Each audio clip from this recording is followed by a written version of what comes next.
Entering Jane's house, I opened the door to a room that seemed like an old storage space. In the corner of the dark room, I found Violet. What on earth happened? As I called out, Violet looked up. She looked very pale. Grandma. Next to Violet were textbooks and workbooks. How long have you been here without even turning on the light? I've been here for a year. What did you just say? Did she study here for a year? And there were dishes and cups around, too. Had she been eating here as well? Can you tell me what's going on, Violet? I took Violet's hand and spoke to her. After hearing Violet's story, I couldn't hide my shock. I never imagined she had suffered so much. The root of all evil was Jane. I left the storage room, completely furious. I found Jane and screamed at her, shaking with anger. What were you thinking, locking a child up in such a place? What you are doing is wrong. Just as Jane was about to retort, the front door opened and someone came into the house. How could you? I stared at a bewildered Jane with a cool gaze. My name is Hilary Taylor, 63 years old. I currently live with my husband, Kyle, just the two of us, and I'm a housewife. Kyle is 65 this year. He's retired, and we spend our days relaxing at home. We have two sons, Kevin and Jeremy. Kevin is 38, and Jeremy is 34. They've long since left the nest and built their own families, so now we only see them during holidays like Christmas and Thanksgiving. Since the younger son's family has no children, our only grandchild is Violet, the daughter of our eldest son's family. Violet is a lively and adorable girl who turns 8 this year. She always talks to me, calling out Grandma, Grandma, and gives me her drawings, which she's good at. One of her drawings, featuring smiling portraits of Kyle and me, is displayed prominently in our living room. Looking at it always warms our hearts. I wonder how Violet is doing. I'd like to see her soon. Kyle remarks with a squint. Yes, I do want to see her drawings again. Violet was happily drawing today as well. We believed that. But at that time, we couldn't imagine the unexpected events that were happening to her. It was on a sunny morning. The doorbell rang, and I opened the door to find Jane standing there. It's been a while, Hilary. Jane, what brings you here, all of a sudden? I was surprised. Jane is our eldest son, Kevin's wife. Since they live about a 3-hour train ride from here, they rarely visit our home. What happened to her? Sorry for the sudden visit. I have a favor to ask. What is it? Come in first. I led Jane into the living room. Kyle too was surprised by her unfamiliar presence. Jane, like Kevin, is 38 years old. She looked the same as the last time we met, with light makeup and simple clothes. However, her face seemed to carry a hint of fatigue. Without touching the tea I offered, Jane started to speak. Hilary, Kyle, I actually need to borrow some money. What? Why? It's for Violet's tuition. She's attending a tutoring now, but we're thinking of enrolling her in another one that has a track record of sending students to top schools. Tutoring. I was taken aback. Violet is still in elementary school. Isn't tutoring unnecessary at her age? I was about to say so, but times have changed, and I'm not familiar with the current educational situation. Therefore, I couldn't strongly object. Violet wants to become a lawyer. That's why she needs to focus on her studies from now on. That's the first time I'm hearing this. Violet loves drawing. I seem to recall that she previously mentioned wanting to pursue a career in drawing or illustration. I was puzzled. Suddenly, Jane's eyes narrowed sharply. How can you say that? That's not possible. Violet is going to become a lawyer no matter what anyone says. So please lend us the money. Jane's vehement demand made both Kyle and me shrink back. If that's the case, we need to check with Kevin first. Kyle said, to which Jane suddenly regained her composure and answered with a smile. Kyle, it's okay. Kevin agrees to. We'll pay you back as soon as we get the bonus. But she's already attending a tutoring, right? And you're saying to add another one. Hillary, the competition starts from elementary school these days. Without good education, you're left behind in society. It's all for Violet's future. Please understand, I beg you. Now she was tearfully making her plea. Kyle and I exchanged looks and fell silent. It's hard to argue when it's for Violet's future. I'd like to hear it directly from Violet, though. Violet is studying hard at home right now, not wanting to waste any time. She's really trying her best. So, please don't disturb her. Shouldn't we as adults do everything possible to support Violet's wishes? Is that so? How much do you need? For now, just $1,000 for the summer courses. The payment deadline is close. Kyle sighed. All right, if that's what Violet wants to do.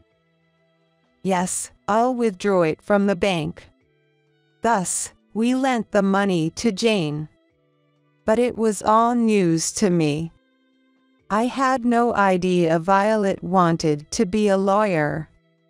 But after all, we are just grandparents and don't live with her. It's no wonder Violet has a change of mind. That's what I thought, trying to convince myself.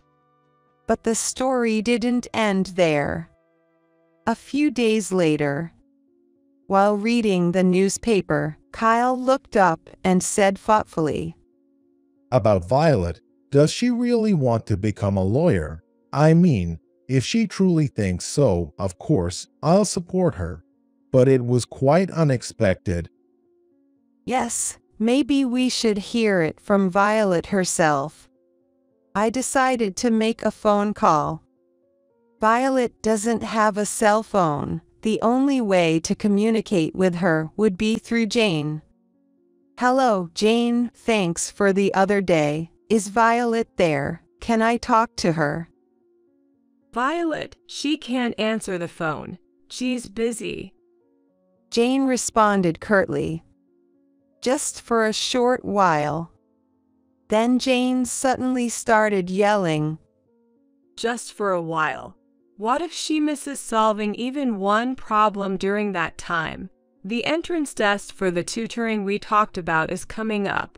The test scores will determine her class placement. She has to get into the top class or she'll fall behind. Do you know how hard it is to catch up after that? I was taken aback by Jane's torrential tirade. And since she was completely unyielding, I had no choice but to reluctantly end the call. How did it go? Kyle asked anxiously, and I shook my head. No good, Jane wouldn't put her on the phone. What? Why? I don't understand it myself. I'll try calling Kevin. I searched for Kevin's name on my smartphone's contact list. In fact, Kevin was not living with Jane currently. He had been on a work assignment alone for about a year now. He proudly told me last year that the company had high hopes for him and promised a promotion upon his return from this assignment. I didn't want to involve him too much, but it seemed necessary now. Kevin answered the phone immediately. Hello, oh, it's you, Mom. Sorry to bother you when you're busy. It's about Violet. I briefly recounted my exchange with Jane. Then Kevin expressed surprise. Wait, what? Violet wants to be a lawyer. I've never heard of that. Kevin, like us, had never heard of it. Moreover, he was unaware that Jane had become so enthusiastic about Violet's education. Being away from home for a year, it's no wonder.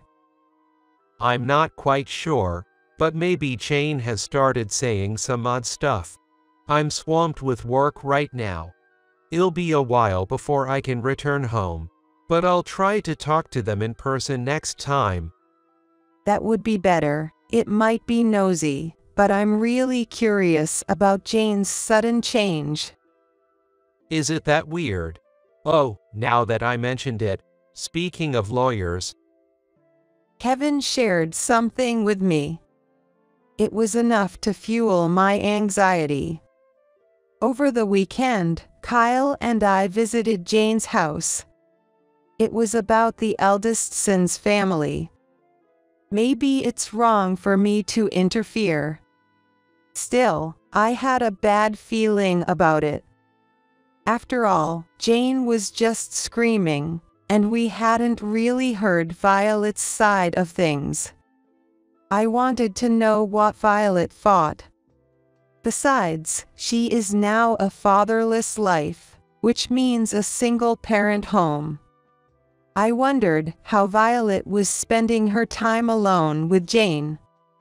When I rang the bell and introduced ourselves, Jane came out in a panic. What's the matter, Hillary and Kyle? Jane was clearly flustered. A friend of mine lives around here, so I was just stopping by on my way back from visiting her. I responded with a smile. A little white lie can't hurt. By the way, is Violet around? Jane fumbled for an answer to my question. Well, she's not feeling well and is resting in the back. I'm sorry for the inconvenience, even though you've come all this way. It's all right. I just wanted to see her for a bit. No, but she probably wouldn't want to meet you. So maybe not today. Jane was adamant about not letting us see Violet, not budging an inch. Something felt off. At that moment, Kyle spoke up. Ouch. My back. My chronic back problem. Kyle crouched down, clutching his back. Are you okay? He glanced at me. He said it wasn't chance. Jane, is there a chiropractor around here? Well, I think. We still have the taxi waiting over there. Could you show us the way? Sorry for the trouble. Kyle forcefully asked Jane for directions and headed towards the taxi. As I watched the two of them leave, I muttered, "Sorry, Jane." Then, I entered the house. It was silent, with no sign of anyone around. I opened each room door, searching for Violet. Violet, where are you, Violet? She wasn't in any of those rooms. The last place left was an unused, old storage room. There, in the dark room, was Violet. With resolve, I opened the door. What's going on? When I spoke, Violet looked up. Her face, which I hadn't seen in a while, seemed terribly pale. Next to Violet were textbooks and workbooks. Grandma, Why are you here in the dark, without even the light on? I've been studying here the whole time, using a flashlight to save on the electricity bill, solving problems. Violet spoke weakly. Since when? For a year, I've been here. What? Studying in a place like this for a year. And there were dishes and cups around. Was she eating here as well? Can you tell me what's going on, Violet? I took Violet's hand, urging her to talk. But Violet hesitated. I wonder if she's afraid of Jane. Don't worry, Violet, Grandma's on your side. Violet started to cry and began to speak haltingly. And then she began to speak haltingly. This was Violet's story. A year ago, when Kevin was transferred to work alone, and Violet was left to live with Jane. That's when changes in Jane began. While Violet was drawing as usual, Jane spoke to her. Violet, you're already 8 years old. You should start focusing more on your studies for middle school, not just drawing silly pictures all the time. Of course, Violet argued back. But Jane wouldn't listen. On the contrary, she tore up the illustration of the violet. Listen, stop wasting time on drawings that won't benefit your future. You're going to be a lawyer. It's a respected profession, helping people. Sounds good, right? Jane said this with a smile. That's when Violet's days of hell began. She was forced to attend tutoring, dealing with a massive amount of homework. Though only in 3rd grade, Violet was pushed to study at a middle school level for accelerated education. Rest was not an option. If test results were poor, Jane would rage and berate Violet. Eventually, Violet was told, as punishment, you'll live in the storage room, making her eat and study there. Moreover, if you can't answer the questions, you don't deserve to sleep inside the house, so she slept under the eaves. Sometimes, Kevin would return from his assignment. However, Jane would act normally only when Kevin was home. She also made sure to warn Violet, you know what will happen if you tell your dad, right? This made it impossible for anyone to seek help. I was stunned by these revelations. Jane's behavior wasn't just being enthusiastic about education. It was clearly excessive. I was trembling with anger. Jane said it was for Violet's future, but this is not for Violet. I've been drawing these secretly because I would get scolded by Mom. Violet showed me a piece of paper. There was a colorful drawing. It was a bright and cheerful picture that seemed to bring joy to anyone who looked at it. Thinking that she had been drawing with all her might in such a hellish environment made my heart ache. Clearly, Violet doesn't want to be a lawyer. It was all Jane's imposition. What was she thinking, forcing Violet to do this and lying to us. I looked into Violet's eyes and said, I understand now, thank you for telling me. Let's go to my place for now. It's not good for you to stay here. The more I heard, the more convinced I became. Jane was not in a state to accept reasoning. The priority was to get Violet out of this house. Then, there was a commotion near the entrance. Jane and Kyle must have returned. Violet, wait here for a bit, I told her and stepped out of the storage room. I had to speak clearly to Jane. Seeing me come out of the room, Jane raised her voice. Hillary, how dare you enter the room without permission? Did you and Kyle deceive me, pretending his back hurt? Looking past Jane, I saw Kyle now standing up straight. I'm sorry about that, but you've been lying too, right? Saying Violet wants to be a lawyer, that's a blatant lie. Locking a child up like that. What were you thinking? Jane retorted with anger in her face. I'm not lying. Violet is going to be a lawyer. That's what's been decided. Kyle was taken aback by Jane's furious outburst.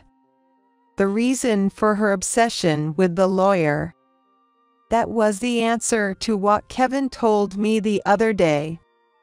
It's not Violet, it's you who wanted to be a lawyer, right? Well, Jane, struck by the truth, stumbled over her words. According to Kevin, Jane once aspired to be a lawyer, but failed the exams.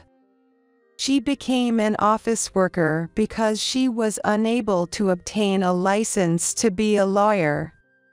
Then she met Kevin and got married, and perhaps after having Violet, she was reminded of her old dream. It seemed she was trying to live out her own desires through her child. I spoke to her firmly. At that moment, the front door opened. Children are not tools for fulfilling your dreams. Education is important, but not to the extent of forcing it like this. You are trapped in your past, and do not see Violet as she is now. Be quiet. What do you know, Hillary? Becoming a lawyer means a secure future. It's all for Violet's sake. Jane's continued shouting was painfully desperate. Then the front door opened. The person who entered the living room was Kevin. Kevin, why? How did you? Jane was perplexed. He was panting in his suit. He hurried back from his workplace. I got a call from Mom and was worried, so I came back early. I had no idea it had come to this. Ignoring me, Jane desperately pleaded to Kevin. It's all a misunderstanding. I want to support Violet's dream. Kevin was not confused by Jane's words. I heard from Mom. You visited Mom to borrow money to put Violet in an expensive tutoring, right? And you lied about me agreeing to it. Chastised by Kevin, Jane momentarily looked guilty. But she quickly regained her composure and began to speak. This was an investment for the future, not really a debt. Jane mumbled her excuses. At that moment, Kevin looked around and picked up a document from the desk. Is this the tutoring? It turned out to be an application form for tutoring. The pamphlet contained the convenient words dramatic grade improvement and success in entering prestigious high schools. Despite Violet already attending one, Jane was planning to enroll her in even more. Looking around house, books on child education methods were scattered everywhere, including an application for a seminar titled Turning Your Child into a Genius. Of course, it would cost something. The amount of money being spent was shocking. Kevin looked at the tutoring application, appalled. It's so expensive. What are you thinking? But I manage with my savings from before I was married. Recently it's not been enough, so I just asked your parents for help. Jane made an excuse on the spur of the moment. She doesn't seem to think he's at fault one bit. Kevin sighed in frustration, deciding to ignore Jane. It looks like Kyle has decided to ignore Jane from now on. Turning to me, he said wearily, There's no point in talking to Jane anymore. Where is Violet?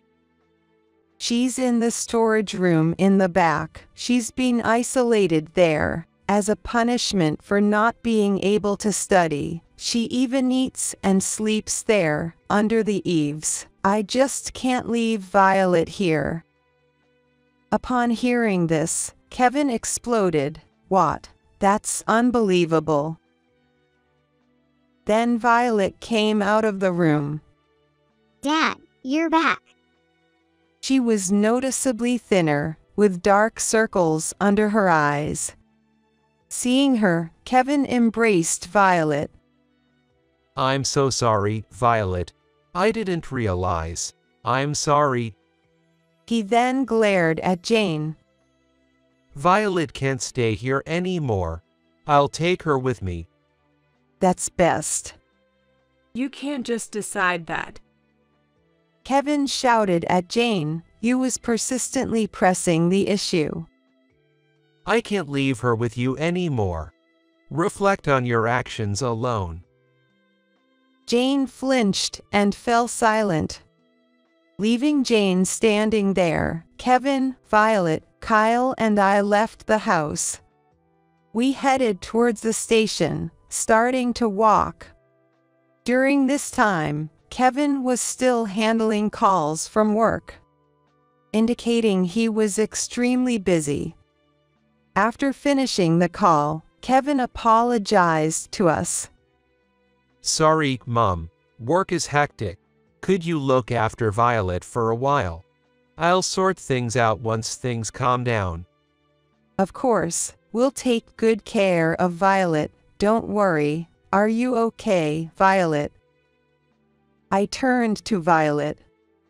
Yeah, I'm okay. Violet looked a bit anxious. I wonder if Jane's spell hasn't been broken yet. I squeezed her hand reassuringly. By the time we reached home, it was completely dark. Violet finished her dinner and fell asleep immediately. She must have been under a lot of pressure lately. She seemed to have worn herself out completely. Poor child, being forced into this. I couldn't help but tear up looking at Violet's sleeping face. I never imagined it would come to this. Kyle sighed deeply. Kevin left Violet in our care and returned to his posting. Kevin said he was going to persuade Jane, but can he? My worries proved accurate. A week later, Kevin contacted us. He had been trying to reason with Jane in between his busy work schedule. Kevin repeatedly tried to persuade Jane, urging her to realize the foolishness of her actions and to change her ways. However, Jane showed no signs of repentance. Far from showing remorse, Jane even said, "Where have you put Violet? She will fall behind in her studies. There are tests coming up soon." Are you still talking like that? Go back to who you were. Kevin pleaded, but she retorted immediately, I'm normal. I'm the one who thinks about Violet more than anyone else.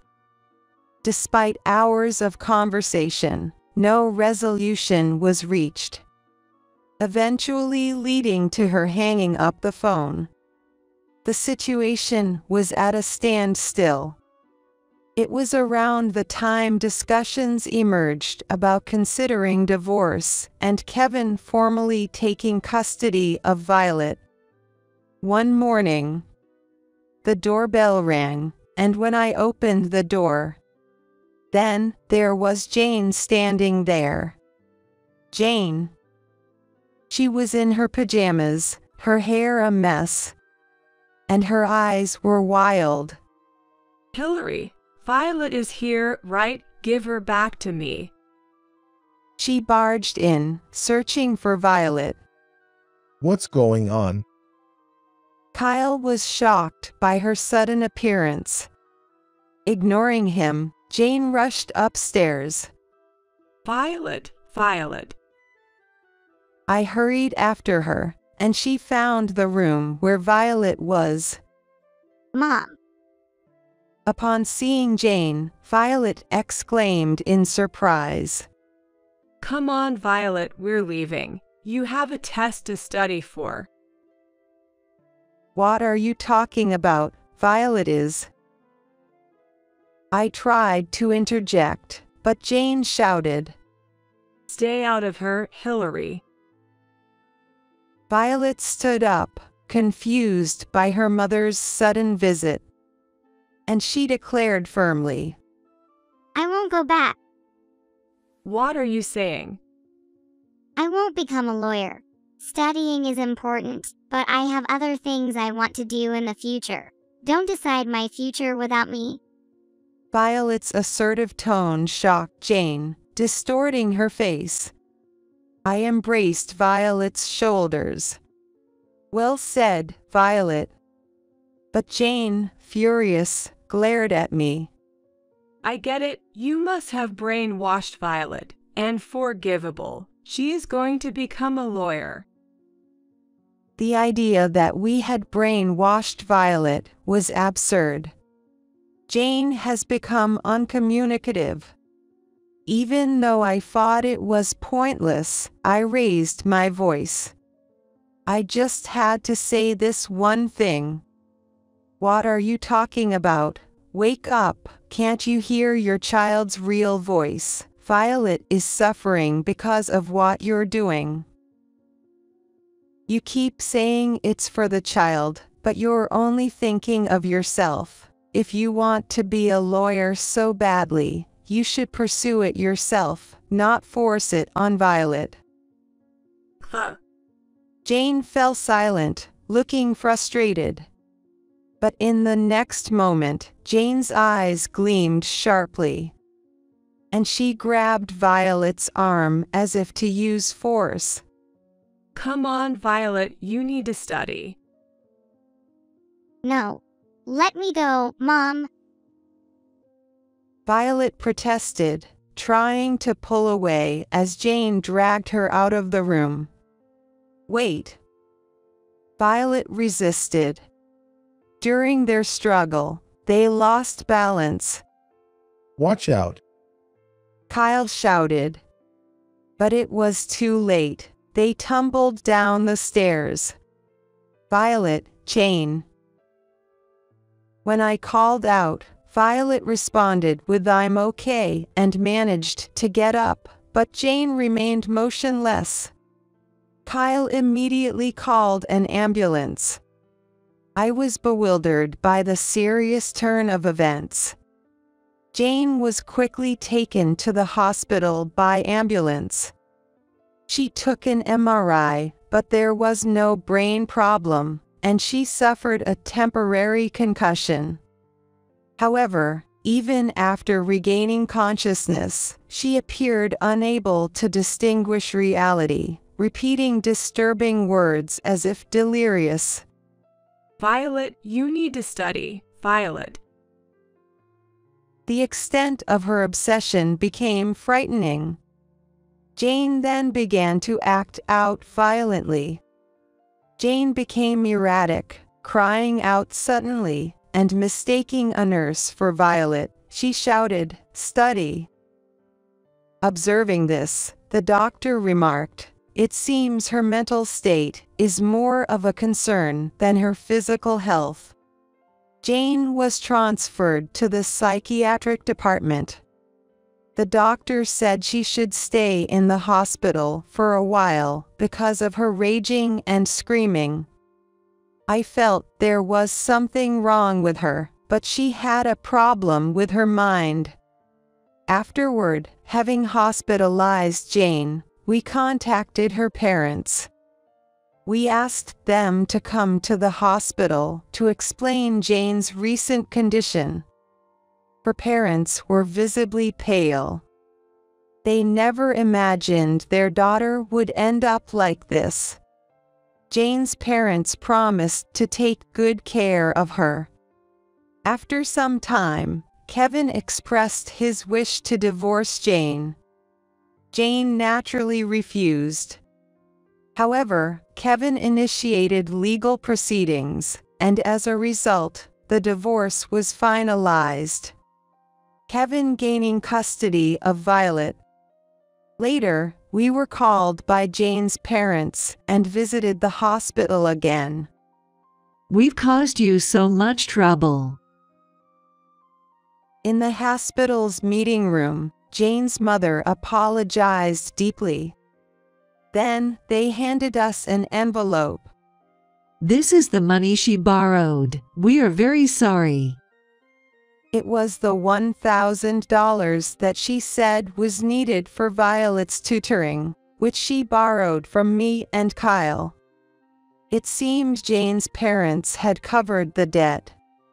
I looked intently at their faces. Despite being around their 60s, just like us, Jane's parents looked much older. This turmoil must have aged them considerably. "Thank you kindly. How's Jane doing?" I casually asked.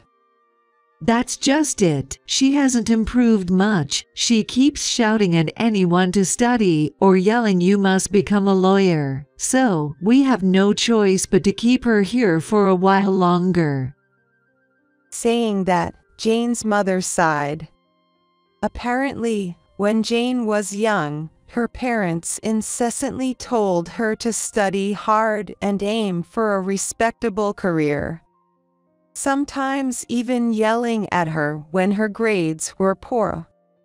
I wonder if it's because we pushed Jane too hard when she was young that things turned out this way. It's too late now, but we deeply regret it.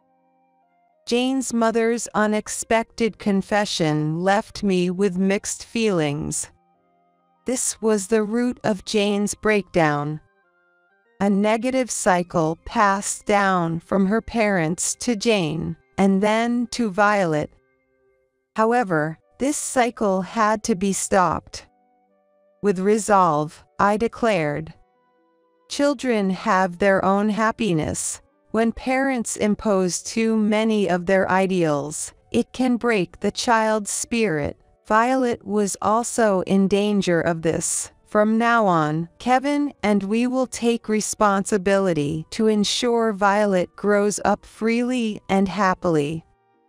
Jane's mother was in tears. She must be reflecting on what she did to little Jane. I hope that from now on, they can live while offering support to Jane, whose spirit has been broken. With these thoughts, we left the hospital. Afterward, Violet and Kevin began living with us. Kevin requested a transfer. Kevin negotiated with his superiors to work at a branch near our family home. I was worried that this might affect his chances for promotion, but Kevin reassured me, dismissing the concern as if it were nothing. It's all right. I've been too focused on work and overlooked the discrepancies in Jane and Violet's relationship, which I regret. Now, I want to be more attentive to Violet. Saying this, Kevin smiled. Fortunately, Kevin, who had an understanding boss, won the promotion on his performance. This brought us relief. Violet has regained her brightness since then. The move necessitated a school change, which initially worried us. But Violet said, "I'd rather transfer schools." In her previous environment, academic pressure had limited her playtime with friends. It seems that this led to Violet becoming isolated. However, Violet made a lot of new friends after she changed schools and became brighter. Now, she enjoys drawing her favorite illustrations and sharing them with everyone.